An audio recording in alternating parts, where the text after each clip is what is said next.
Hello, my name is Tim Linders, and welcome to my capstone multimedia presentation. I worked for Miriam Krause, the Instructional Center. It is a specialized school for heavily impaired children and adults. Most of these students are nonverbal and suffer from other issues such as cognitive and motor impairments. It is also a year-round based school and a center-based school, meaning that these students are able to receive the necessary help that they need to achieve whatever goal that is set up for them, such as writing their names or simply getting them to pick between two options all year long. Next is the history of Miriam Krause. Not much public information is available about its foundation and other aspects about the origins of the building. However, it was stated that the MCIC was established in 2003. It serves about 200 students from the ages 3 through 26 years old, all from 21 local school districts in Genesee County.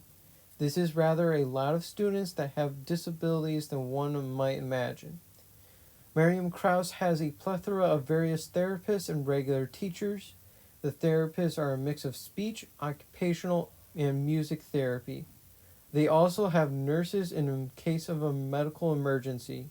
Some of the staff are paraeducators, which is highly needed in this field of education.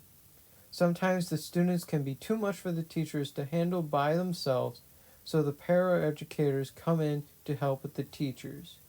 Overall, Miriam Krause offers their students the opportunity for lifetime learning by being provided instruction within the school, home, and community using a team approach. Moving forward is how Miriam Krause exercises Catholic social teachings. Miriam Krause is honestly one of the best examples for how Catholic social teachings should be. I will only focus on a couple, the first being life and dignity of the human person. These students aren't any different from us. They may look and sound different from us, but their lives don't have any less value than ours. They have hopes and dreams, parents, siblings, and friends.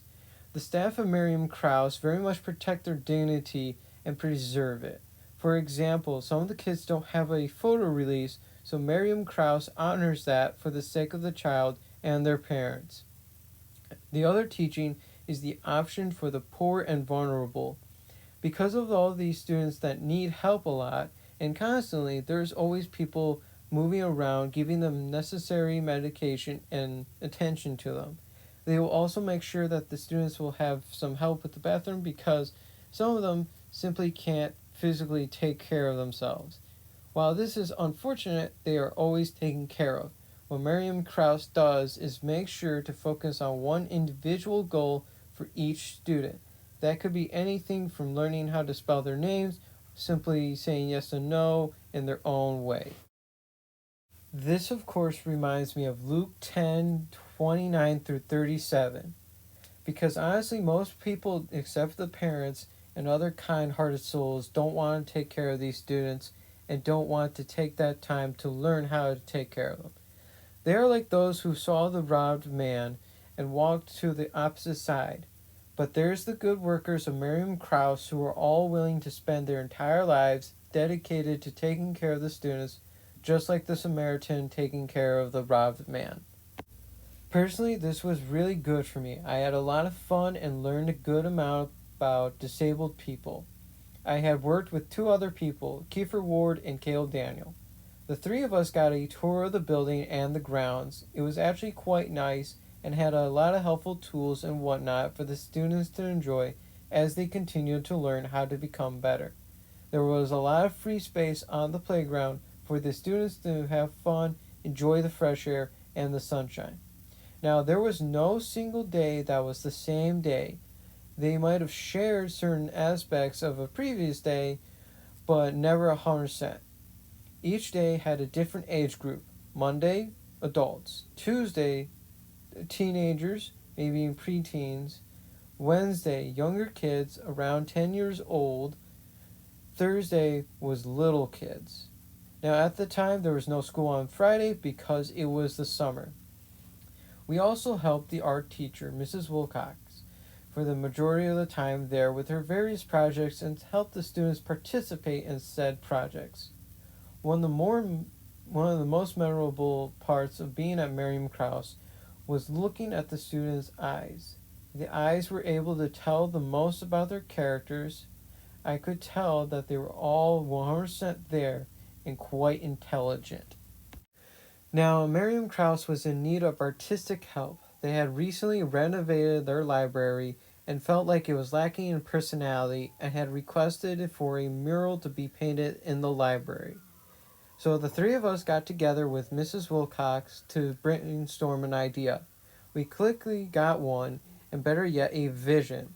So we grabbed some tape, pencils, and got to measuring the wall and the spaces needed for the individual book covers that were going to be on the wall. We had decided on structuring it like a treasure map, and also the book cover. There was an old pirate who swallowed a map. So all these other book covers led to the old pirate who was actively swallowing the book at the end of the treasure map path. It was pretty cool, and that was pretty much it for us. However, after some months, I returned to help finish painting the mural, and I got to see what it looked like, and I was amazed by how well done it was. Overall, we were incredibly successful and satisfied with how our implementation project came out.